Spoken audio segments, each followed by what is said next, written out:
Halo sobat pencinta Donghua, kali ini kita akan melanjutkan cerita Battle Through the Heavens Benua Kaisar. Cerita dan video ini diambil dari channel Mebarta. Tanpa banyak basa-basi, mari kita simak alur ceritanya.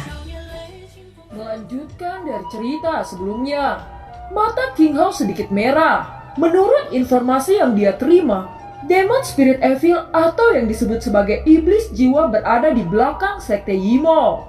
Saudara Xiaoyan, saya yakin dalang dari semua ini berasal dari Demon Spirit Evil atau yang disebut Iblis Jiwa. Saya secara pribadi akan menyelidiki klan Iblis Jiwa untuk mendapatkan jawaban. Selain itu, saya akan meminta seseorang dari klan untuk menemanimu pergi ke klan Xio. Ucap King Hao. Saudara King, terima kasih untuk kebaikan Anda. Dengan kekuatanku dan 5 lainnya, saya rasa lebih dari cukup untuk mengatasi 5 iblis jiwa itu. Selain itu, Zenny dan Li Xiaolong harus tetap di sini untuk mengatur pasar pil dan memperhatikan pergerakan Quildan. Ucap Xiaoyan. Segera setelah itu, Xiaoyan, Xiaoyou, dan 4 pasukan utama bergegas ke Dizhou. Zenny juga mengangguk setuju. Dia tahu dengan Xiaoyou, Ziying, Xiaozang, dan Erming dan Molly Storm seharusnya itu lebih dari cukup. Pembohong kecil, mengapa Anda melupakan saya? Saya akan pergi bersamamu untuk menyelamatkan orang-orang Xio. Ucap King Mu'er. Mu'er, kamu harus tetap di sini. Ucap Xiaoyan. Pembohong kecil, kau berbohong padaku lagi. Kamu berjanji untuk pergi bersamaku sebelumnya. Ucap King Mu'er. Melihat penolakan Xiaoyan, King Mu'er menatap King Hao dengan tatapan sedih dan berharap bahwa kakak laki-lakinya akan maju sendiri. Mu'er, jangan membuat masalah. Sekarang situasinya telah berubah. Kamu harus tinggal dan membantu saya mengawasi pergerakan iblis jiwa dari sini. Ucap King Hao. Melihat suara keras King Hao, King Mu'er tidak berani membantah. Matanya yang besar menunjukkan perhatian yang mendalam pada Xiaoyan. Ayo pergi, ucap Xiaoyan menatap kelompoknya dan terbang ke langit. Keenam berubah menjadi sinar cahaya yang menghilang di atas Xiaofu Mansion. Scene berganti ke istana Quildan. Pada hari ketiga sejak kepergian Xiaoyan telah sampai ke telinga orang-orang Quildan. Menurut kalian, Xiaoyan telah meninggalkan kota Jucheng, ucap ketua Quildan. Ya tuan, kami tidak akan salah, ucap bawahan ketua Quildan itu. Bagus sekali. Rebut kuali obat dan formula di tangannya, ucap ketua Quildan. Kegembiraan yang tak terkendalikan dan keinginan samar tiba-tiba naik dalam nada sosok itu. Bagaimana dengan Kaisar King Hao? Xiaoyan memiliki hubungan yang baik dengan Kaisar Iblis, ucap bawahan ketua Quildan. Lakukan tanpa meninggalkan jejak. Jika misi ini tidak terselesaikan dengan benar, kalian bisa melupakan untuk kembali, ucap ketua Quildan. Setelah sosok itu mengatakan ini, dia dengan lembut membuka jendela dan sinar matahari masuk menyinari api keemasan pada jubah putihnya. Pada saat yang sama di arah barat laut daratan Kaisar ada kota berskala kecil. Itu adalah kota yang kumuh. Seluruh kota terlihat sangat sunyi dan menyeramkan. Sebuah bangunan hitam dengan aroma darah menjulang tinggi di tengah-tengah kota ini. Di sekeliling istana ada sebuah danau kecil dengan warna merah tua seperti darah kering. Ada tiang bendera dimasukkan ke danau dan sebuah bendera berkibar di setiap tiang bendera. Terlihat mayat digantung di atas bendera itu. Kabut darah sedikit melayang bersama angin, menunjukkan karakter bayangan besar yang terbuat dari tulang putih di plakat aula. Di sini ternyata menjadi cabang dari aliansi bayangan benua Kaisar. Tidak ada yang bisa membayangkan bahwa kekuatan ini dikenal karena pembunuhan dan penyelidikan intelijen memiliki cara berdarah yang kejam. Kamu mengatakan bahwa Xiaoyan keluar dari kota Jucheng, ucap pemimpin dari aliansi bayangan. Itu benar tuan, ucap bawahan aliansi bayangan. Bawa mayat Xiaoyan untuk menemuiku. Ingat untuk aturan lama. Jaga tangan dan kakimu tetap bersih tanpa meninggalkan jejak apapun, ucap ketua aliansi bayangan hitam. Scene berganti ke Xiaofu Mansion. Tampaknya analisis Zenny dan King Hao telah terjawab. Iblis jiwa memerintahkan monster fantasi untuk tiba-tiba menyerang orang-orang Xio. Tujuan sebenarnya untuk menarik Xiaoyan meninggalkan kota Juche, dan kemudian menghabiskan banyak uang untuk meminta aliansi bayangan membunuh Xiaoyan. Ditambah dengan pengejaran kuil dan Xiaoyan tampaknya sulit untuk lolos dari bencana ini.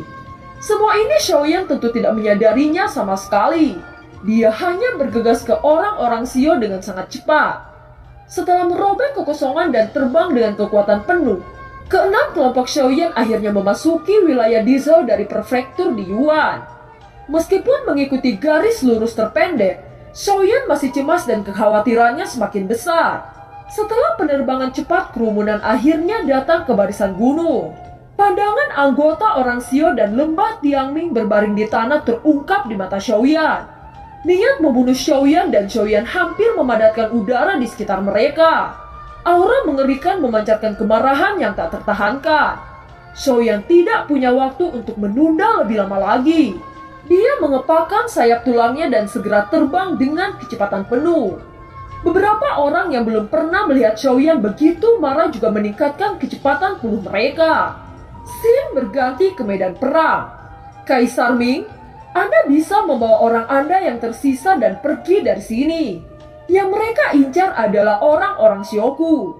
Ucap Shaoli memandang Kaisar Ming dan segera membawa orang untuk menyelamatkannya. Dia penuh emosi dan rasa bersalah. Apakah kalian pikir aku bisa pergi meninggalkan kalian dalam keadaan seperti ini? Hahaha, saya Tuan Ming bukan orang yang takut mati. Lembah Tianming saya dan orang-orang Xio selalu dekat. Jika Anda jatuh, lembah Tianming saya juga akan jatuh. Kita akan melewati ini bersama dan jangan katakan omong kosong lagi, ucap Kaisar Ming. Setelah itu mereka bertiga kembali menatap 5 orang berjubah hitam di udara dengan penuh kebencian. Jika bukan karena 5 jubah hitam yang sangat kuat ini yang muncul secara tidak dapat dijelaskan dan menyerang secara paralel, tim perlindungan keluarga Xio akan dipertahankan oleh semangat juang para elit Xiao dan Tiangminggu. Semua orang di lembah Xio dan Tiangming dengarkan. Tidak ada dari kami sebagai orang yang pengecut. Hari ini bahkan jika semua orang mati, biarkan mereka membayar harga darah, teriak Xiaolong, Xiaoli, dan Kaisar Ming. Orang-orang Xio dan Tianminggu memiliki mata merah dan memegang teguh senjata mereka. Tampak tidak takut walau harapan untuk bertahan hidup sangatlah kecil. Mereka menyerbu ke depan dengan kepemimpinan 3 tokoh yang akan berjuang hidup dan mati. Mereka adalah Xiaoli, Xiaolong, dan Kaisar Ming. Kekuatan ketiganya berada di Kaisar Bintang 3 menengah. Antara mereka, Xiaoli adalah yang terkuat dan memiliki kekuatan teratas di Dizhou. Pada saat-saat kritis, pendekar pedang menyerang Xiaoli. Kaisar Ming dan Xiaolong yang terbaring di tanah dengan luka-luka serius. Tiba-tiba tombak berputar dari udara dan dengan cepat menghancurkan bilah tajam yang mengarah ke Xiaoli, Kaisar Ming, dan Xiaolong. Xiaoqi, Kaisar Ming sangat terkejut. Dia awalnya berpikir bahwa bala bantuan telah datang dan ternyata itu adalah Xiaoqi. Xiaoqi, kenapa kamu tidak pergi ke jalan rahasia untuk mencari Xiaoyan? Kenapa kamu kembali lagi? Teriak Xiaoli. Saya tidak bisa meninggalkan kakek kedua kalinya dan melarikan diri. Saya dilahirkan untuk klan Xio dan mati sebagai hantu klan Xio. Bersumpah untuk membantu klan Xio. Sekarang saya akan berjuang bersama kakek hidup atau mati, ucap Xiaoqi. Xiaoli, kamu memiliki cucu yang berani. Sekarang aku hanya bisa melakukan yang terbaik, ucap Kaisar Ming mengangguk. Xiaoli juga berdiri dan berkata, karena tidak ada ruang untuk mundur, kita bisa bertarung bersama sampai akhir. Bahkan jika kita mati, kita akan mati bersama tanpa penyesalan, ucap Xiaoli. Xiaolong juga berdiri, ada jejak tekad di wajahnya. Ketiganya berdiri berdampingan di garis depan. Sebagai penatua klan, saya akan memberitahu dunia semangat api yang dimiliki oleh klan Xio dan lembah Tianming tidak akan pernah padam, ucap Xiaolong. Tiba-tiba terdengar suara dengan senyuman jahat dari pria berjubah hitam. 3 semut yang keras kepala. Klan monster fantasi, bunuh mereka, teriak pria berjubah hitam. Mendengar kata-kata itu, monster fantasi bergegas ke depan dengan patuh. Kami di sini hanya untuk membantu Sekte Yimo mengalahkan klan Xio dan lembah Tianming. tidak untuk membantai mereka, ucap klan monster fantasi yang bernama Yaoshi. Pria berjubah hitam sangat terkejut. Segera tatapan tajam terlempar ke arah Yaoshi saat dia berkata, "Bisakah Anda tidak mematuhi perintah? Jangan katakan omong kosong apapun di hadapanku sekarang. Klan monster fantasi Anda hanya kecil di mata saya dan bukan hal sulit untuk dihancurkan. Patuhi perintah saya sekarang jika Anda tidak ingin kami musnahkan," teriak pria berjubah hitam dengan suara menekan tubuh Yaoshi. Begitu Yaoshi merasakan penandaman yang tak terduga dari klan iblis jiwa, Yaoshi hanya mendengus dingin dan menjatuhkan sarung pedang dengan lemah. Yaoshi menatap Shaoli, dan angin sepoi-sepoi yang bertiup melambaikan rambutnya menampakkan pupil merah darah yang berisi kerumitan yang tak seorang pun bisa menebak. Shaoli memandangi monster fantasi dan hawa dingin meresap dalam nadanya saat dia berkata, "Setelah klan kami mungkin selanjutnya akan menjadi akhir dari suku monster fantasi Anda," ucap Shaoli. Yaoshi berusaha tidak menjawab kata-kata Shaoli. Tanpa memperhatikan reaksi orang berjubah hitam, dia menoleh ke anggotanya dan berteriak, "Semua pejuang monster fantasi dengarkan. Hari ini kita tidak berjuang untuk membantu Sekte Yimo dan kita tidak akan memerangi klan Shio dan Lembah Tianmi. Saya mengumumkan bahwa saya akan mempertahankan hubungan baik kami dengan klan Shio dan Lembah Tianmi. Saya tidak peduli konsekuensi apapun dari pihak manapun," teriak Yaoshi, ketua dari klan monster fantasi. Kata-kata heroik yang diucapkan patriark monster fantasi mengejutkan semua orang di medan perang. Klan Shio dan Lembah Tianming tidak pernah berharap bahwa monster fantasi akan membela mereka pada saat terakhir. Orang-orang berjubah hitam memiliki perubahan ekspresi dengan tindakan berani dari Yaoshi. Ribuan prajurit dari klan iblis fantasi keluar dari perang mengangkat pedang saat berkata, "Aku mengikuti patriark untuk bertarung dan demi klan iblis fantasi," teriak semua prajurit monster fantasi. Raungan itu begitu keras sehingga menggema untuk waktu yang lama. Melihat perubahan situasi yang tiba-tiba pemimpin jubah hitam menjadi marah dan berkata, "Sekelompok semut berani untuk memberontak. Yang mulia ini tidak keberatan untuk menghancurkan kalian para orang tidak berguna," ucap pemimpin berjubah hitam itu. Segera Yaoshi berdiri di sisi Shaoli, Xiaolong, dan Kaisar Mi. Pada saat ini semangat tumbuh semakin kuat dan mereka memegang pedang dengan erat di kedua tangan. Melihat sekelompok monster fantasi berani memberontak, pemimpin berjubah hitam segera mengeluarkan dua rantai ilusi. Yaoshi dan Shaoli saling memandang pada waktu bersamaan untuk melangkah maju. "Kita akan mencoba yang terbaik menahannya," ucap Shaoli kepada Yaoshi.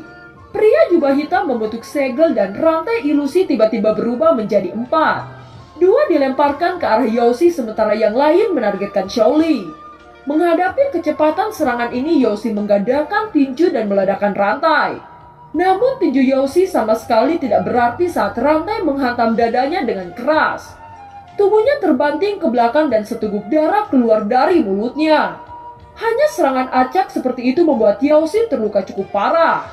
Melihat Yaoshi yang terluka, Xiaoqi memegang senjata dan semangat juang disuntik ke dalam senjata pistol perak. Xiaoqi membuat langkah maju dan pistol perak melesat ke arah pria jubah hitam. Keahlian yang sangat baik. Tanpa diduga, klan kecil memiliki keterampilan bertarung yang begitu baik. Tetapi itu tidak mempengaruhi pada yang mulia ini dan saya akan memberikan kecantikan ini pada Sekte Yimo, ucap pemimpin berjubah hitam itu. Kata-kata dari pria berjubah hitam membuat orang-orang Sekte Yimo mengeluarkan tawa penuh nafsu. Dan mata mereka menatap tubuh Xiaoqi yang anggun. Xiaoqi sangat marah dan mendorong pistol perak dengan kekuatan penuh. Ujung pistol merobek udara dengan suara yang tajam. Selama bertahun-tahun dengan bantuan keterampilan tempur kelas dunia dari Kaisar Iblis, kecepatan promosi Xiaoqi sangat mencengangkan. Hari ini dia sudah menjadi Kaisar Bintang 3. Dengan kekuatan keterampilan tempur menengah kelas dunia, kekuatannya jelas merupakan yang terkuat di Dizhou saat ini. Pria berjubah hitam itu melihat dengan tenang ujung pistol. Ketika pistol perak Xiaoqi berjarak setengah meter dari tenggorokannya, dia buru-buru mengangkat telapak tangannya. Dengan kuat menggenggam pistol perak. Melihat pemandangan itu, orang-orang klan Xiao Lembah Tianming dan monster fantasi wajah mereka suram. Rantai itu diayunkan dan dengan mudahnya melilit tubuh Shouqi. Di bawah dorongan besar ini, tubuh Shouqi terbang dan ditarik dengan keras. Shouqi berjuang habis-habisan untuk menghancurkan rantai itu, namun 3 rantai lainnya melilit tubuhnya. Kekuatan yang terkandung di dalamnya bukan sesuatu yang bisa dia lawan.